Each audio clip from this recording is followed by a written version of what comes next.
Ladies and gentlemen, a very good evening to you, and we welcome you to the home of championship boxing as we once again have a big night of action coming away.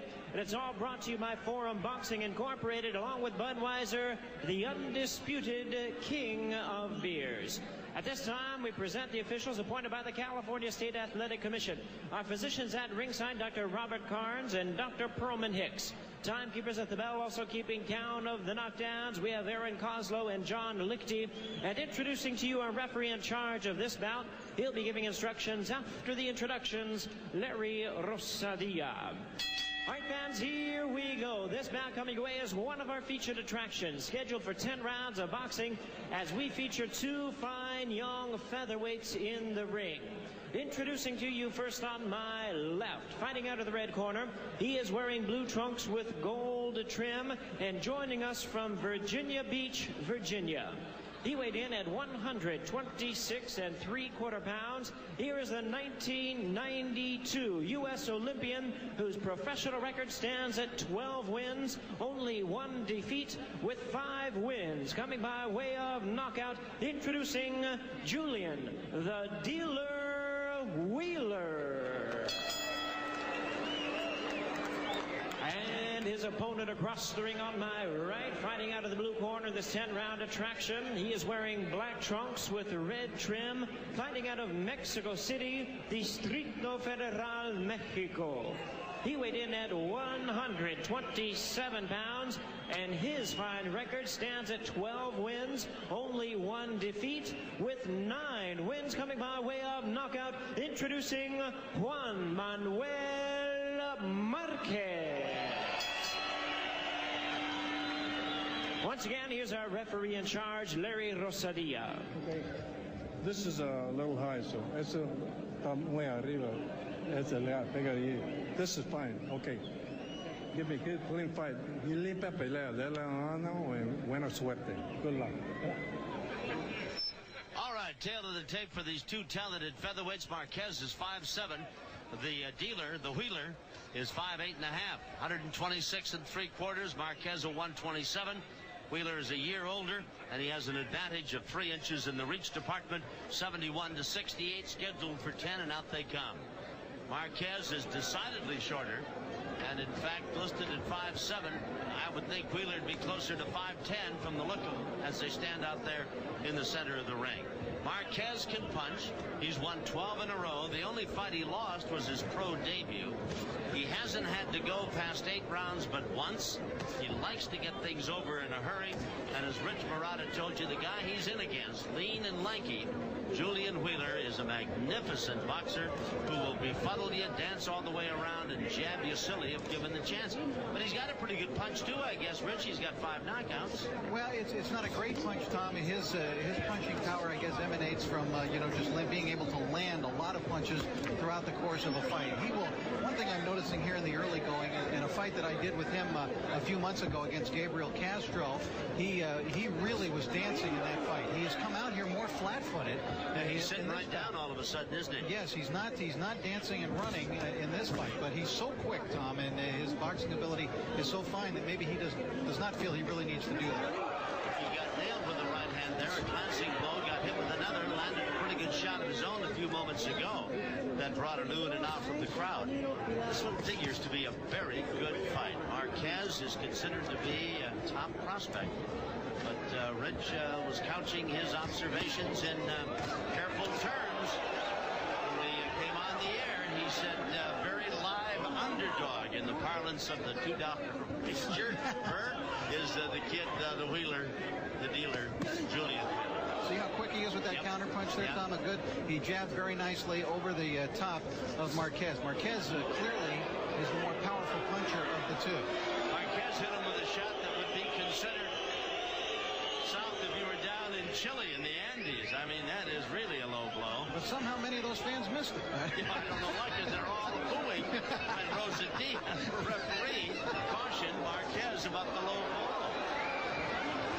One thing about Marquez, in addition to his power, though, Tom, and Wheeler is seeing it here, is he's got pretty good speed with his hands, too. Yeah, he has the label can't miss. The youngster, we've seen him before several times here, and he's become a favorite with the crowd here at the Great Western Forum.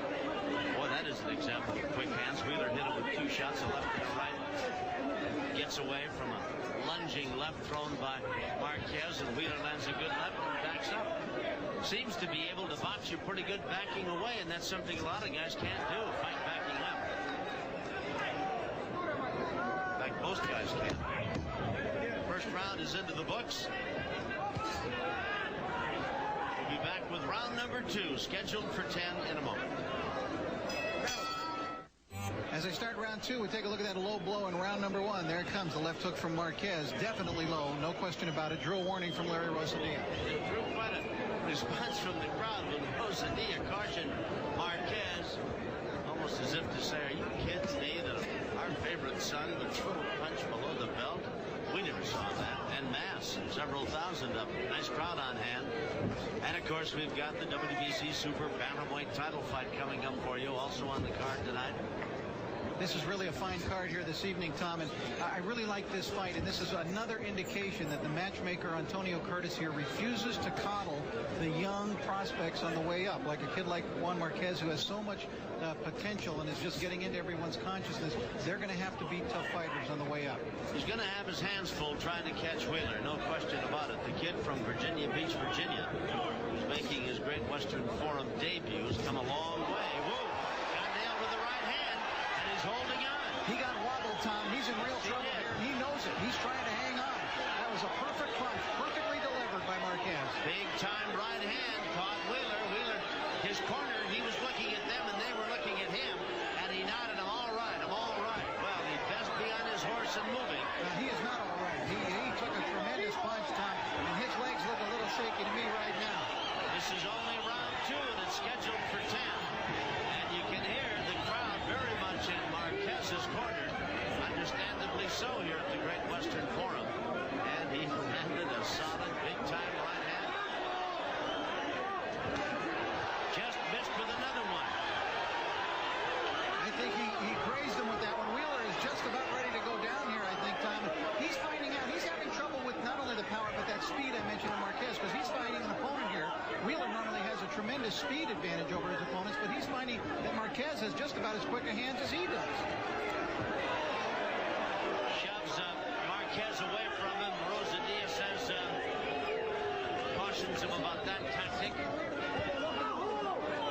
Wheeler is going to have to weather this storm and gather himself in the minute between rounds 2 and 3 if he gets to the end of round 2. Marquez gets shoved down. It was a punch, but I think more of a push than a punch. Rosadilla said no knockdown and didn't count. Wiped the gloves off and let's get back with it. Remember, Wheeler now was a quarterfinalist in the Olympic Games in Barcelona in 1992. He had an extensive amateur career. He's got a lot of experience coming into this fight, and he's having trouble with this great prospect. Well, he is hanging out that chin as he lunges in, fighting Marquez and inviting that good right hand.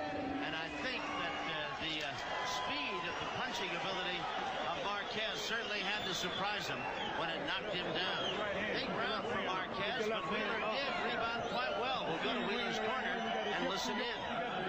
Coming out with the right, you got to dip to your right. See, coming with the left with the right hand. All right, Tom, let's take a look at how Marquez, see that quick right? He really was wobbled there. Man, that was a lightning-like right hand. And Wheeler was definitely wobbly. Those skinny legs of his were stumbling all over the place. Again, the quick right hand, that's the one that just grazed his face. But again, it had some effect on Julian Wheeler. So he definitely felt the power of Juan Marquez in that second round. Wheeler, who was trained for a while, come out with the career by Freddie Rose. Dip to your left. No longer with Rose. Dip to your right. Dip to your right. So the right hand will go over. Okay. Let's see if he goes into more dancing and moving, which has been his traditional style, Tom, since he's become a pro. Because he was having a little trouble getting away from the punches that round. He kind of rallied a bit toward the end of the round and managed to finish quite strong. But no question about it, the big right hand by Marquez had him doing a bit of a dance out there and hanging on for most of round number 2. This is number 3, scheduled for 10, featherweights. And Julian Wheeler's a tall, lean, and lanky guy in the blue trunks. Guy with a big-time punch.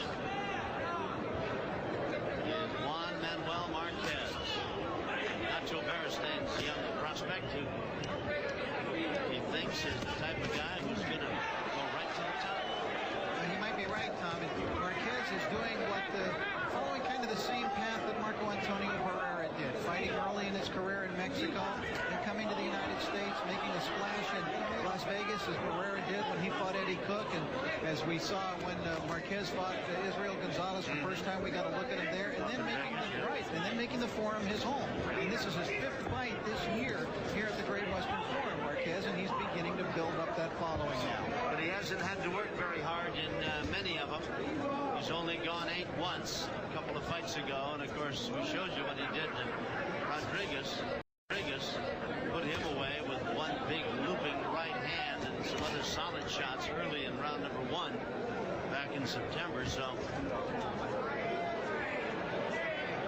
looks like they clashed with heads, but neither man showing the effects of it. No butt, no cut. Marquez is in the black trunks, trimmed in red and in the blue. Lean and lanky Julian, the dealer Wheeler. Wheeler needs to throw more punches, Tom. It seems like he's waiting to counter punch, but I think he needs to get his jab going first. Otherwise, he could end up being dominated by this kid Marquez. Marquez hit him a left hand right at the belt line. Wheeler thought it might have been a little low. But the reach advantage Wheeler has, Rich, he hasn't used to any advantage. No. Marquez is getting inside, and Wheeler's punches are circling over the back of his head and not really connecting.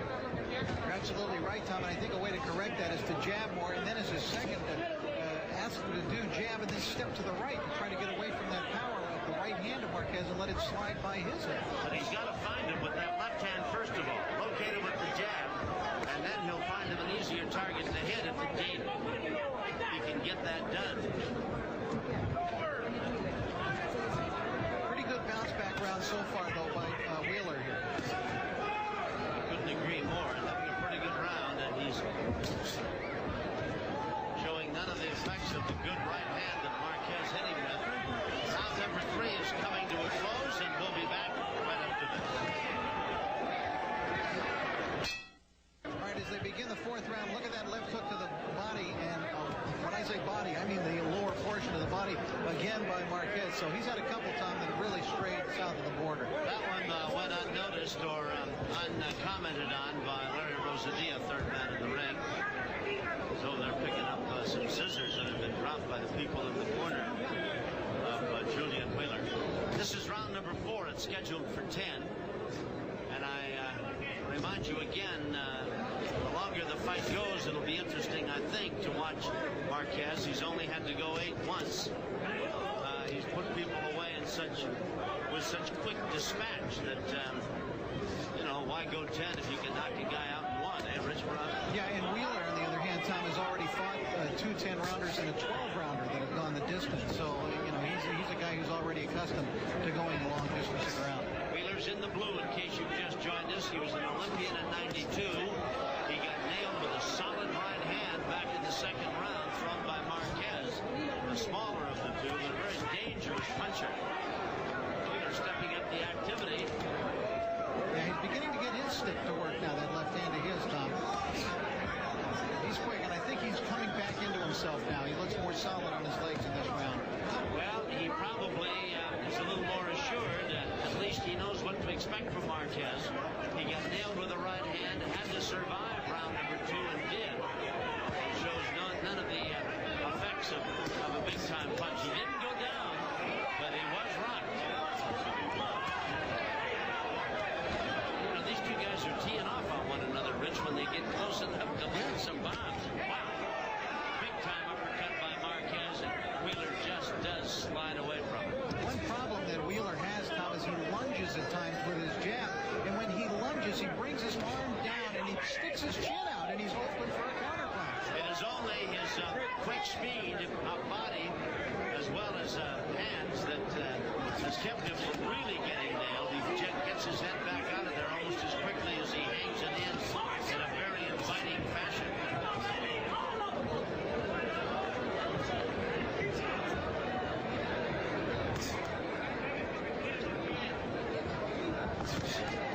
Wheeler looks as though he's picking up his confidence in this round. Yeah. Probably feels a little more at home. He got nailed with a good punch survived that, and he seems to be at least holding his own, if not outboxing Marquez here as we watch him in round number 4. Yeah, very good round. Very good round for Wheeler. He looked excellent in this round. Yeah. In fact, Marquez turned to southpaw there for a few seconds. Yeah. As the round is coming to a close. All right. Scheduled for 10. Well, when my back was turned, Rich Marotta came up with another list of devastating punchers. He's got our man Roy Jones Jr. on top. Why not? There's our best pound-for-pound man in the world, Roy Jones Jr. Yeah, no question, and it's hard to argue with the next two. De La Hoya gets better with every outing. Felix Trinidad, all you got to do to see him punch is knock him down. And then he'll show you. I like Riddick Bowe in there. I think Bowe is a devastator. I think he's the best heavyweight in the world, but what's my opinion?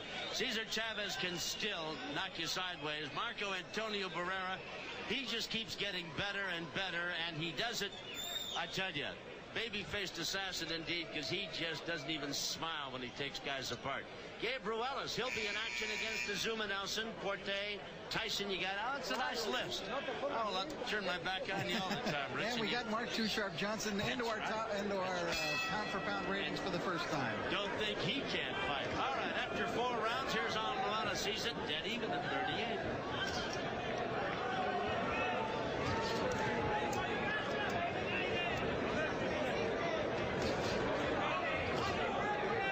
In the blue, we're in round number 5 of a featherweight bout scheduled for 10.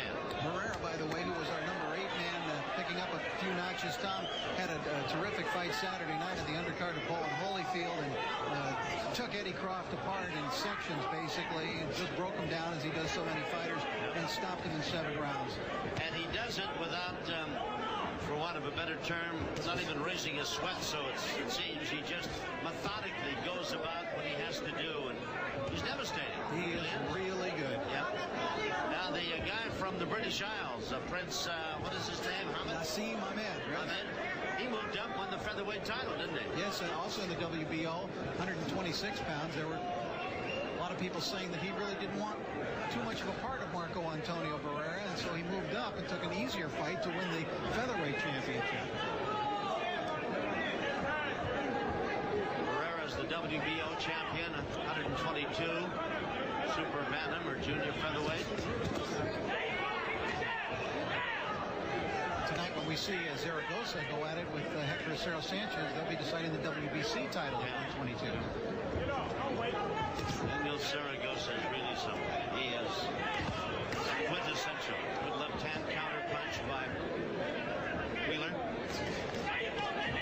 And you're seeing, Tom, why I told you I felt that he was a live underdog here tonight. In the 4th round, again in this round, although that was a good body punch from Marquez.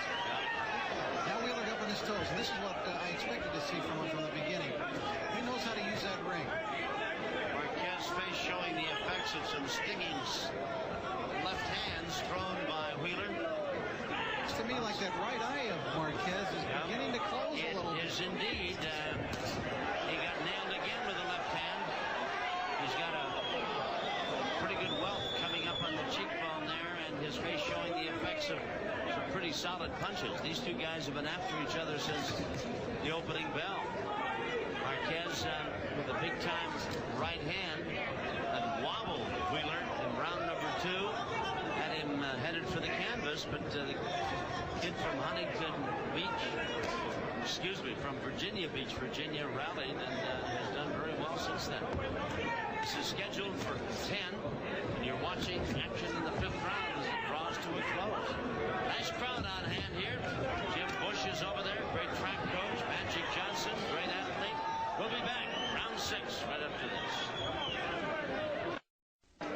Round number 6 as Wheeler in the blue comes out to meet Marquez in the black trimmed in red.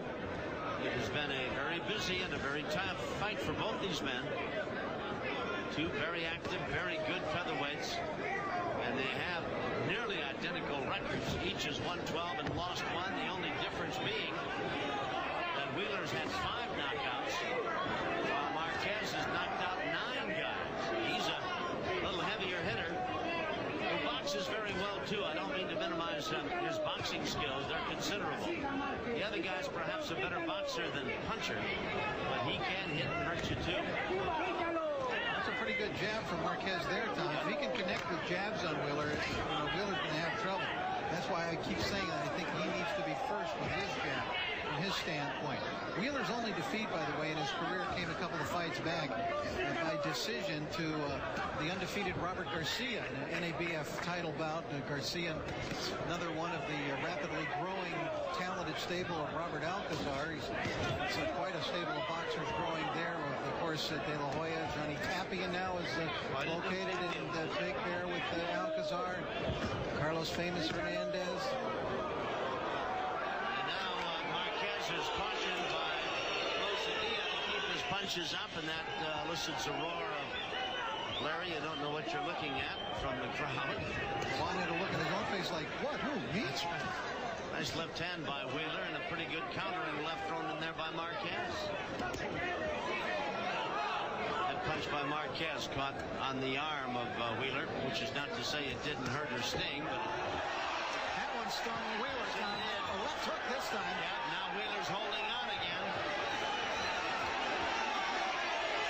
Oh boy, that didn't help Marquez any. Rosadia grabbed Marquez away from Wheeler as he was going in after him. Wheeler's in trouble again. It's quite clear that he has trouble absorbing the power of Marquez when Marquez lands cleanly. Marquez trying to put him away, nailed the big-time right hand in the second.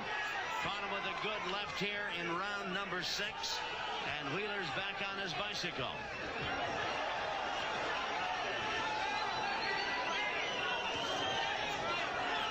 Boy, Marquez just keeps coming on, doesn't he? That right hand, that hurt Wheeler again. Boy, his legs are just going, Tom. Look at those skinny legs. Those are real, not very strong underpinnings under that pretty long body for this weight class. That's right. Of Julian Wheeler, and they're not succeeding in holding him up too good here in this round. He's wobbly. Trying to stave off Marquez in the closing seconds of round number 6. There's the bell. He escapes, but he'll have to be revived, pumped back up between rounds, because Marquez will be after him once round 7 gets underway. Nacho Beristain looking in at his talented young fighter, and across the way they are working feverishly over Julian Wheeler.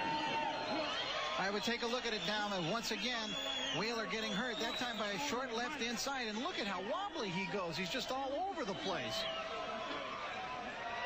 There's that quick left hook, and then the right hand followed. I mean, it was just like lightning. You could barely see it. The left hand, and then just a quick, maybe 6-7 inch punch. A right hand. Looking back at it, I don't know what kept him from going down. He looked as though he was headed for the deck. Look at Beristain talking to Marquez. It's like a father-son thing over there. Yep.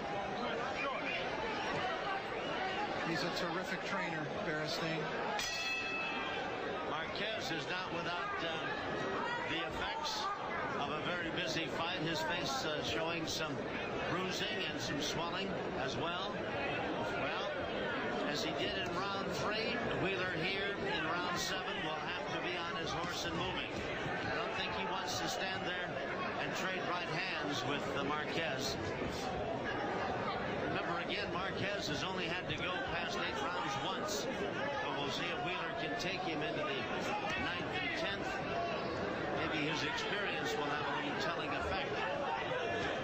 Yeah, but he better get him there, Tom, because it appears as though Marquez can take Wheeler's best shot, but that Wheeler can't really take Marquez's best shot too good.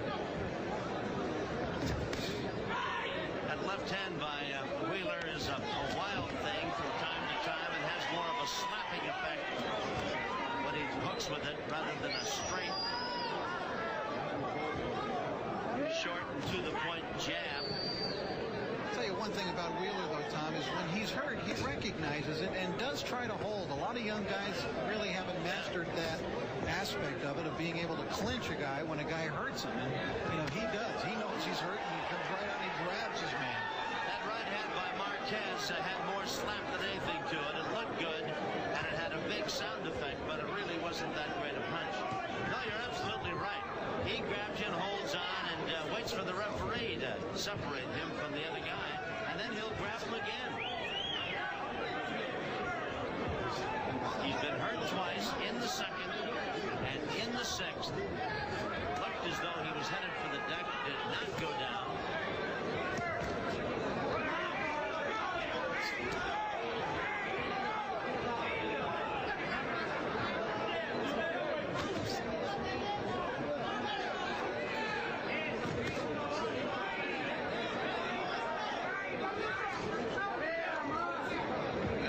You pointed out, Rich, that Marquez had the advantage of saying to himself, this guy's best shot can't hurt me that much.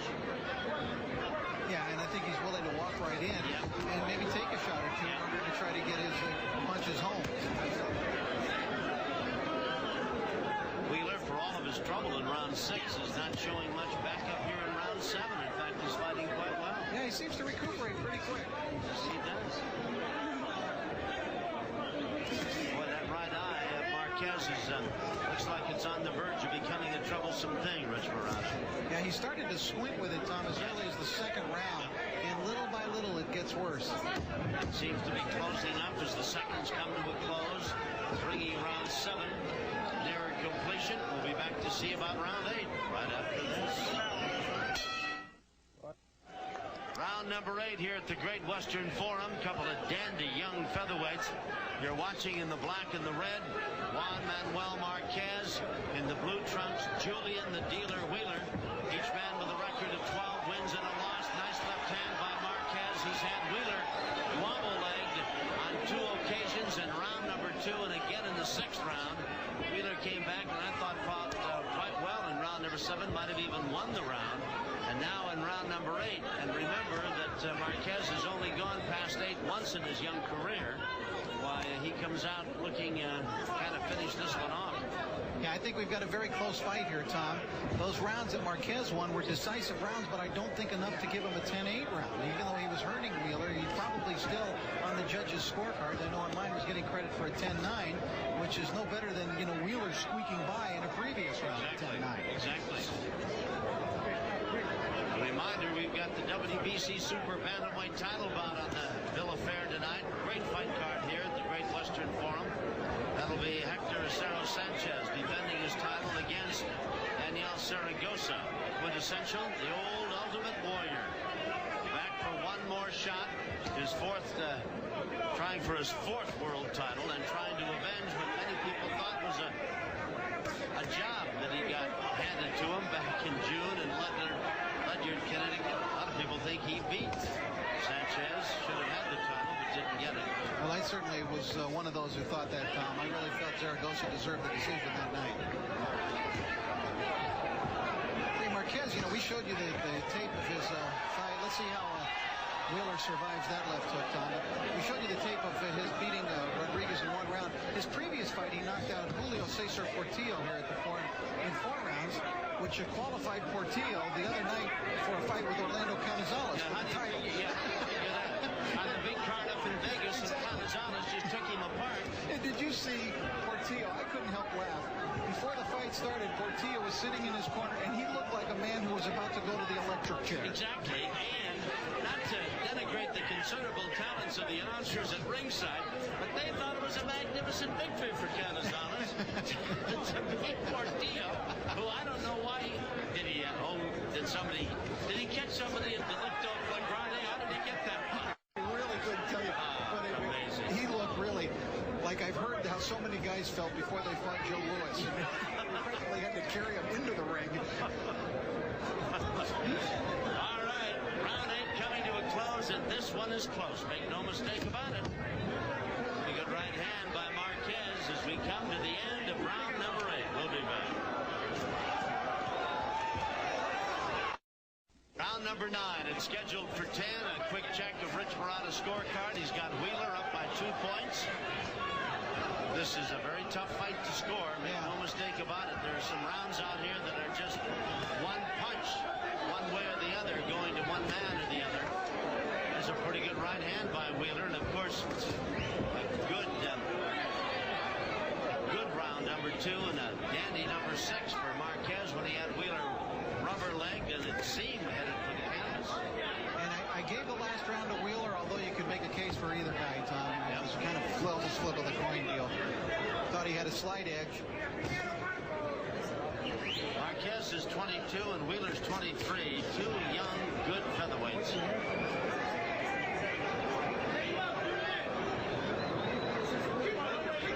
Neither man has been down.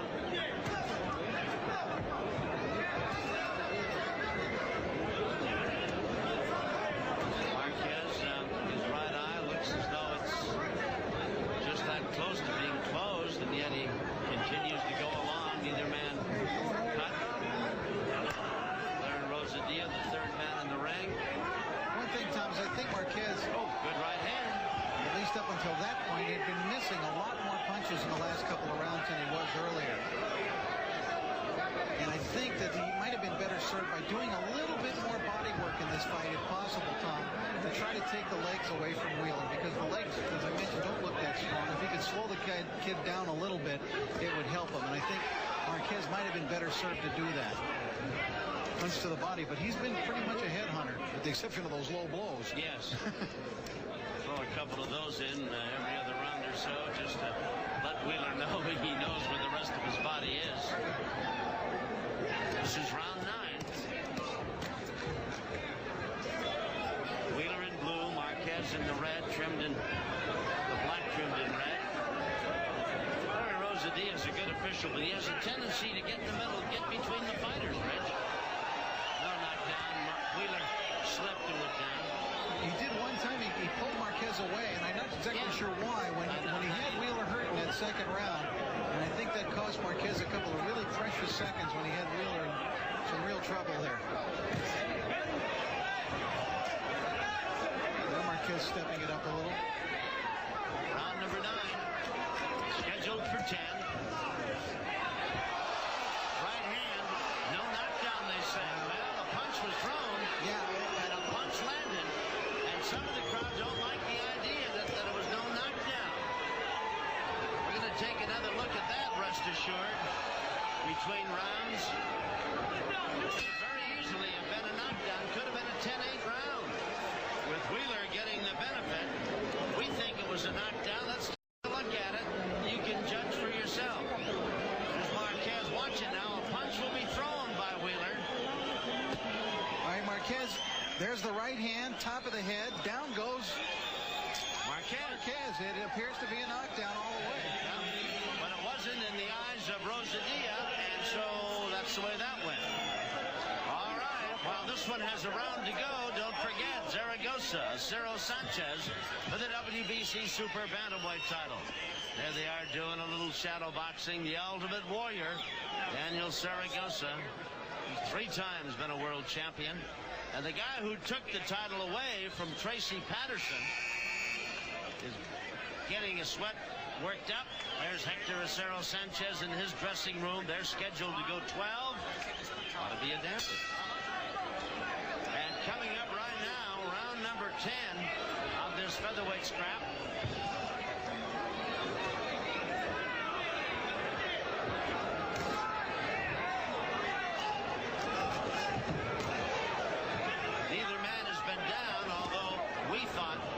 Sanchez went down. Or excuse me, Marquez went down.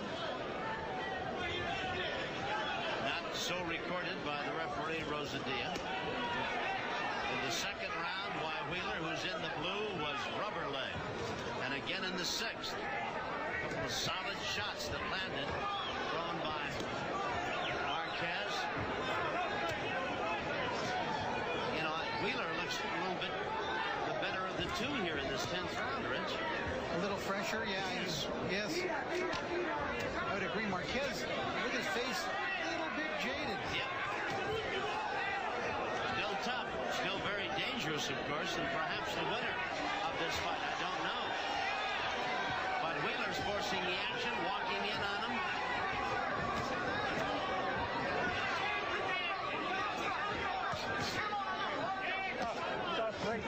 You've been watching with us while you know that Marquez has the heavier hit power and has proved it in 2 rounds by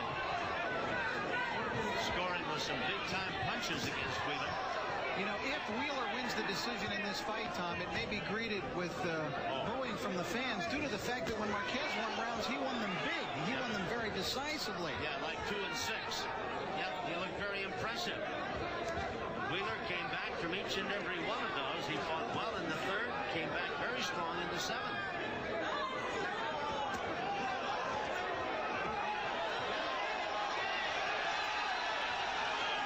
Again, Wheeler looks as though he might be a little rubber leg now.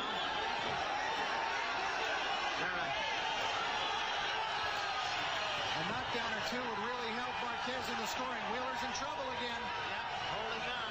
He got caught walking in on that, Tom. He walked right into a punch. He was trying to hold on again to last through round 10. Gets nailed with the right hand. Wheeler won't let go. Wheeler's in deep trouble. Half a minute remaining.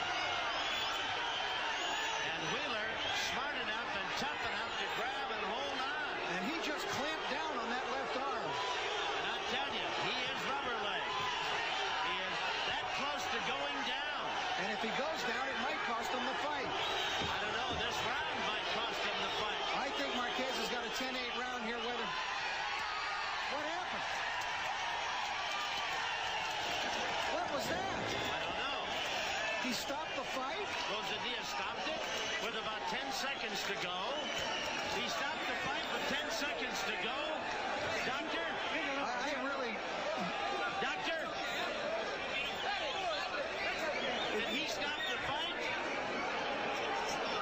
Did he stop the fight? With 10 seconds to go, he stopped the fight? He stopped the fight with 10 seconds to go? And look at Wheeler right in front of us. Ed, can you believe that? Wheeler was in trouble, no question about it, but... With 10 seconds to go, stopping the fight? I can't believe that.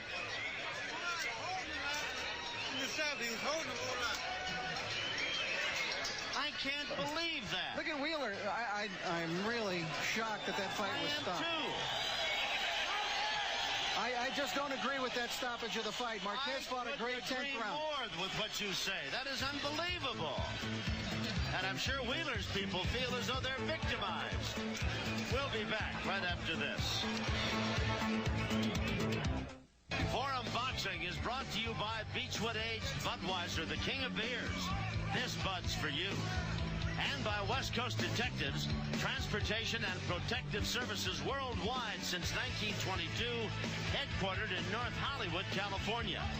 Now, we've seen some weird decisions from time to time, and I'm not about to say that Marquez wasn't winning this fight. But with less than 10 seconds to go in a fight that we thought was very close, to have it stopped because Wheeler was grabbing and holding just doesn't seem right to me, Rich Morata. Well, I don't think he was winning the fight, Tom, and I disagree. That is I have a lot of respect for Larry Rosadia and all the officials, but this one I just can't agree with. Weird decision. Let's go to Jimmy Lennon Jr. Ladies and gentlemen, with a time of 2 minutes 55 seconds in round number 10, the referee stops contest. The winner by way of knockout, Juan Manuel Marquez. Well, Marquez gets the win, but I tell you, if I were Wheeler's people, I would demand to see the judges' cards going into that 10th round, and with only 5 seconds left, I see no reason why this fight should have been stopped. None whatsoever. Now, Wheeler had never been knocked out in his career, and he was never down in this fight. He was hurt in the 10th round. Make no mistake about that. He was wobbling and he was stumbling around the ring, but he was holding on. It had happened to him a couple of times before. He was in worse shape a couple of times earlier in the fight than I think that he was in that 10th round. Rounds 2 and 6. But nonetheless, the fight was stopped. And I think with 5 seconds left, that's all, that really is adding insult to injury. Let's go to Fernando. He's up in the ring with Marquez. Marco, did it feel strange to you that they stopped the fight with only a few seconds to go? ¿Fue extraño para ti que le hayan parado la pelea con solo unos escasos segundos para terminar? No fue extraño porque yo lo vi mal, estaba mal, ya no quería seguir peleando él y pienso que el referee se tardó en haber parado ese combate porque se amarró mucho, amarró casi todo el round y estuvo bien, estuvo He bien. says that he doesn't think it was strange. He says that he should have stopped it sooner because apparently Wheeler didn't want to fight, and it was just a matter of time. Do you think you could have stopped him if he hadn't held on so much? ¿Crees que lo hubieras podido parar si no te amarra tanto? Sí, yo creo que sí lo hubiera parado porque al momento de que yo entraba se amarraba y cabeceaba muy abajo de la cintura, porque lo normal es cabecear abajo de la arribita de la cintura y él cabeceaba mucho y amarraba mucho. Yo pienso que si no hubiera amarrado tanto, hubiera durado la pelea unos 6-7 rounds por lo mucho. He says that, yeah, definitely he thought that he would have stopped it. If he would have held on so much, he would have probably ended it by 7. Congratulations, a win es a win. Felicidades, un triunfo es un triunfo. Gracias, buenas noches, y no espero darle el último triunfo, sino seguir cosechando más para la afición argelina. Y un beso a todos los mexicanos y principalmente a mi padre que me ayuda en mi preparación y él es que me empezó. Y un beso a todo. Okay, he says wants to say hello. I wants to send a big kiss to everybody. We also have Julian Wheeler. We're going to bring him along. Felicidades otra vez. Congratulations. Okay. Julian, I'm sure you're not happy, satisfied with the stoppage with a few seconds to go. No, I wasn't. I know I held on for a little bit, but the referee never warned me or anything about holding. So if he didn't warn me about holding, I wasn't going to hold on, but he didn't say anything to me about it. There was a couple of the knockdowns, one on your side, one I think you touched gloves on the floor, so did he. Did that have anything to do with the fight at all? No, I don't think so. I think the fight was close. I thought I was winning the fight, though, and, that close at the end of the round, the referee didn't say anything, and all at once I knew he just stopped the fight. Well, at this point, we will never know how it would turn out otherwise. Would you like a rematch with him? Oh, most definitely. All right, well, back to ringside. All right, Fernando, thank you. I didn't realize that his gloves had touched the floor. I know that Marquez was flat.